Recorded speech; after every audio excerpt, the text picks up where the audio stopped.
Tu fais genre, genre, genre, genre, genre, sans moi tu peux pas vivre.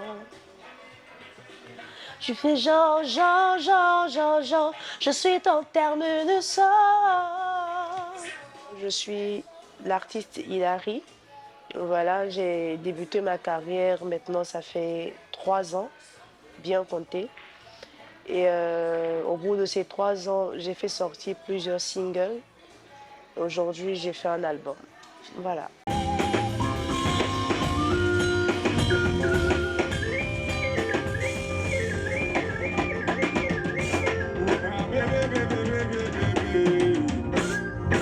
En fait, l'album, comme je disais auparavant, c'est plusieurs singles qui sont sortis.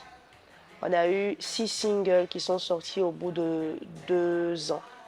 Voilà. Et la troisième année, on a décidé de rassembler ces 6 singles et ajouter à ces 6 singles 5 autres singles pour former cet album qu'on a intitulé Coup d'essai. Voilà.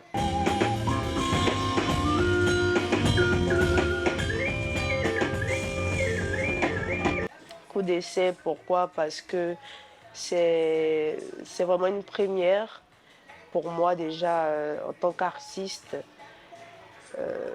L'expérience et tout, c'est maintenant que je suis en train de m'aguerrir dans ce métier.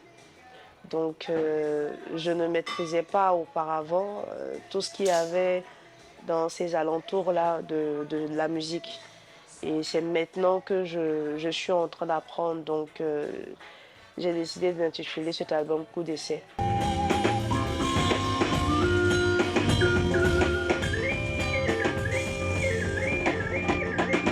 Non, non, je le baptise Coup d'essai. Pourquoi? Parce que la plupart des artistes chanteuses ivoiriennes ont déjà fait les pianos bars, ont déjà fait... En tout cas, elles sont aguerries, elles ont de l'expérience. Moi, je viens dans la musique comme ça. D'abord, il faut le signifier. Je n'ai pas fait de piano bar, je n'ai pas d'expérience en tant que telle. Donc, quand je fais l'album, je me dis, ah, bon voilà, je fais un album et j'écoute. Pour moi, c'est bien. Mais je dois proposer ça au public, il faut que le public adhère. Donc, pourquoi pas baptiser cet album Coup d'essai? Pour dire peut-être dans le futur, on aura un coup de maître. Voilà, avec beaucoup plus d'expérience.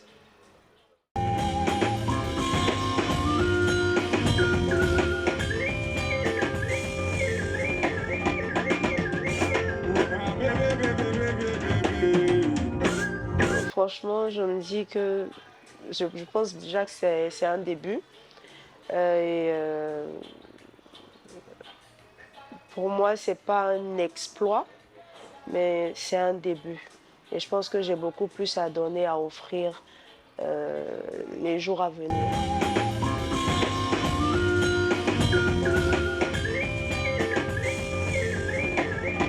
Franchement, tous ces titres-là me plaisent énormément parce que chaque titre a quelque chose de particulier. Voilà, ça part à partir de l'instru jusqu'aux paroles. Donc du coup, j'ai pas vraiment de coup de cœur parce que tout rentre dans mes normes à moi. Donc voilà. Il y a de l'afro-zouk, il y a du coupé-décalé, il y a un peu des musiques tradies modernes, il y a de l'amapiano et il y a de l'afro un peu domolo. Et puis bon, voilà.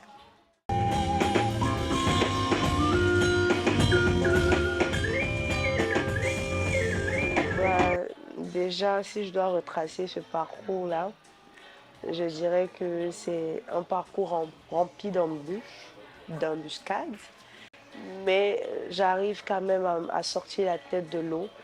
Et je pense que au bout de l'effort, on a toujours une récompense. Donc, le travail, toujours le travail. Je ne peux jamais baisser les bras en tout cas.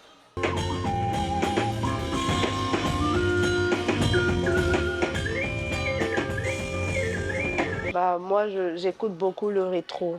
Je suis beaucoup rétro.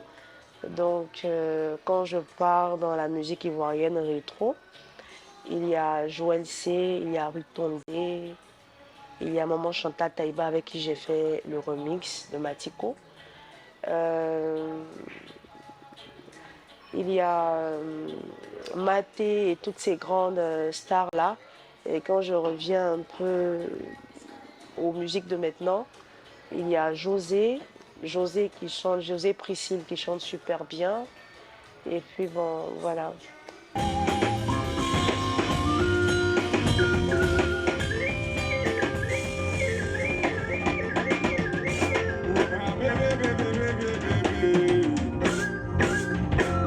Déjà, elle a eu un très beau parcours.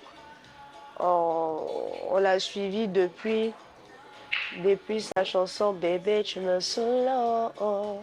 Voilà, jusqu'à maintenant. Ses albums sont un pur délice, toutes ses mélodies et tout. Elle propose beaucoup de variétés, ce que j'apprécie chez elle. Et puis, elle arrive à s'adapter. Donc, voilà, José, c'est José, quoi. C'est José.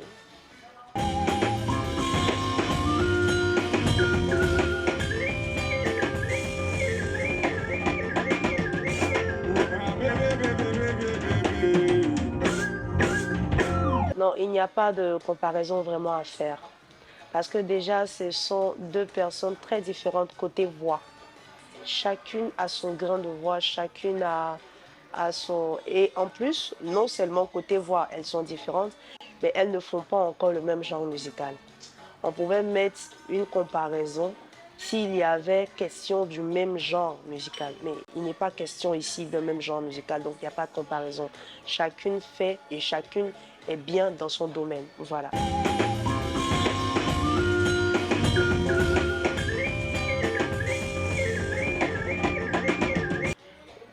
Souvent, la comparaison qui se fait entre Moula et moi, ça peut être peut-être au niveau de la mélodie des musiques, de la musique. Parce que depuis son paradis sur Terre, on écoute, c'est un peu de l'afro-zouk. Pareil que ce que j'ai fait avec Accéléré, qu'est-ce qui n'a pas marché. Peut-être c'est sur ces tons de mélodie là que les gens se basent pour dire qu'on sinon, je ne pense pas qu'on ait vraiment un même thème vocal. Chacune se débrouille de son côté. Et chacune a quelque chose de particulier qu'elle apporte à son public. Donc, c'est à encourager, c'est à féliciter. Il n'y a pas vraiment de mérite ici.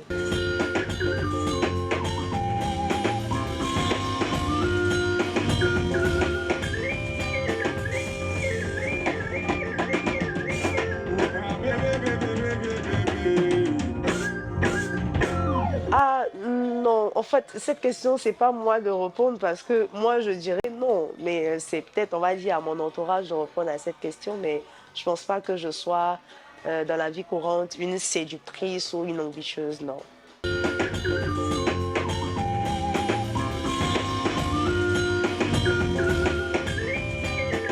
Franchement, je n'ai pas de genre d'homme particulier. Moi, je veux juste que mon homme soit juste quelqu'un d'attentionné, quelqu'un qui est présent, quelqu'un qui a toujours vraiment ce petit truc-là. Voilà, c'est tout.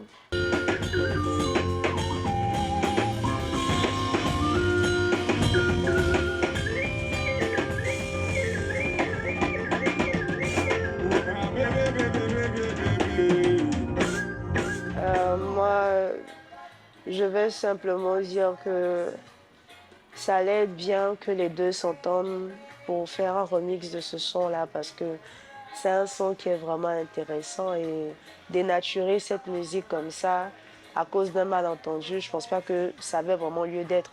Voilà, Maman Afou, c'est une grande chanteuse à voix, Roseline est une grande chanteuse à voix. Moi, je pense que c'est une question d'incompréhension, c'est tout.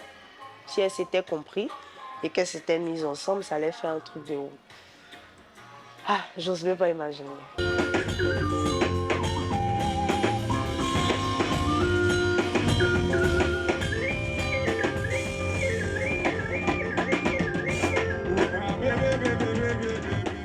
Déjà, Kérosène, c'est un artiste qui est à féliciter parce qu'on a vu ses débuts et on a vu là où il est arrivé. Donc, quand je suis là et que je fais le recensement de tout ce que je vois sur lui, Moi, c'est un peu comme un idole. C'est comme ça aussi que moi, je veux terminer ma carrière. Je veux être quelqu'un de grand et tout et tout. Peut-être même le dépasser. Donc, quand je fais ça, c'est juste pour attirer son attention, pour lui dire, papa, je te suis. Oh. Moi aussi, là, ici, il faut le tour. Donc, allons et ça. C'est tout.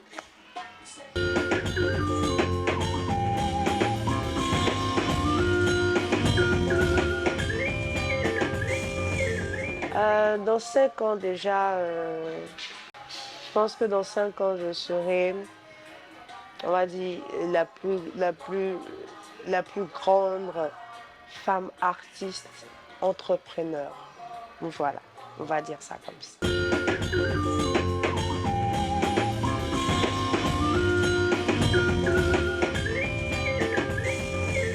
Normalement et naturellement, Sofitel, Palais de la Culture, voilà, le stade, si possible, voilà, pour faire un show de ouf.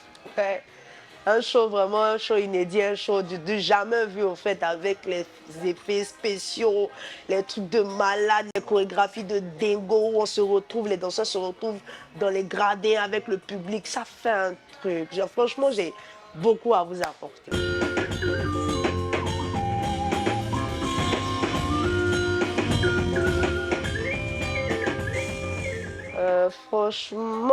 Franchement dit, je ne me suis pas encore pris d'attache avec une influenceuse. Je regarde, tout le monde est sur TikTok. Donc, je regarde un peu là-bas quand j'ai envie de me distraire, quand j'ai envie de changer d'air. Voilà, je regarde une fois au passage, mais j'ai pas d'affinité en tant que telle avec ces influenceuses-là. Donc, du coup,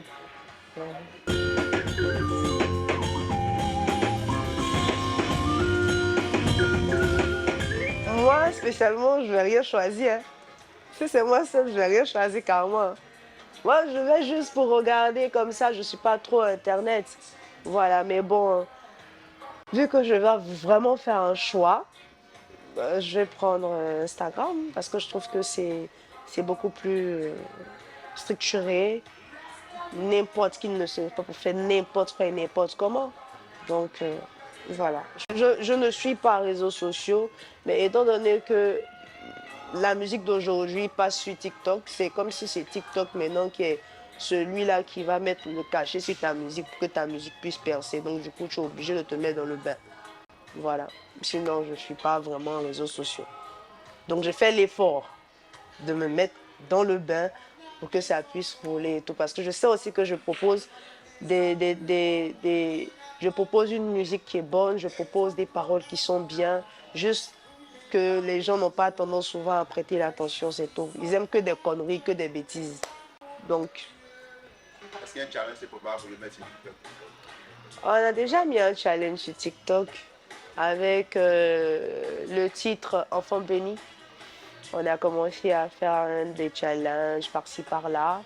Donc, on est en retard, on met les vidéos et tout.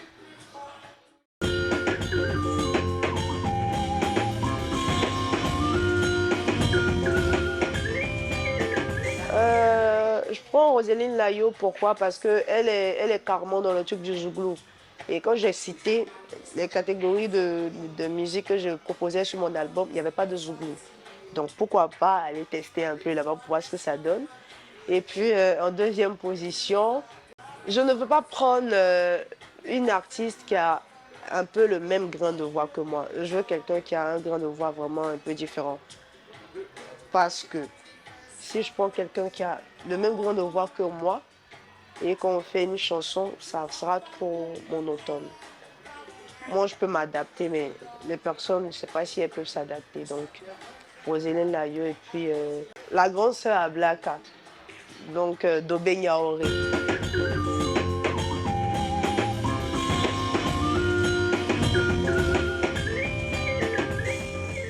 Franchement, je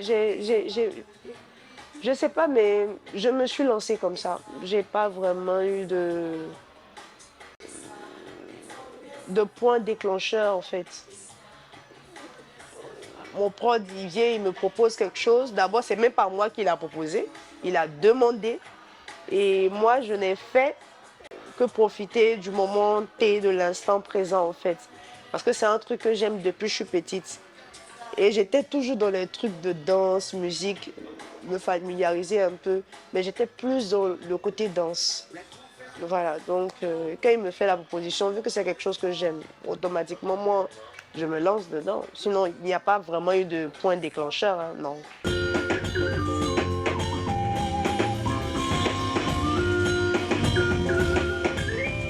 Non, franchement, non. Franchement, non. Et je peux dire que, on peut dire que c'est grâce aussi à mon producteur, à ce grand monsieur qui est Chico Lacoste. On peut dire aussi que c'est grâce à lui, parce qu'il connaît la plupart des grosses têtes de ce milieu. Et aujourd'hui, je suis considérée comme leur fille. Donc, personne ne peut s'amuser à... Vu que j'ai déjà mis un truc j'ai déjà établi un lien de papa-enfant. Donc, ça s'arrête là. Point. Ça ne va pas au-delà.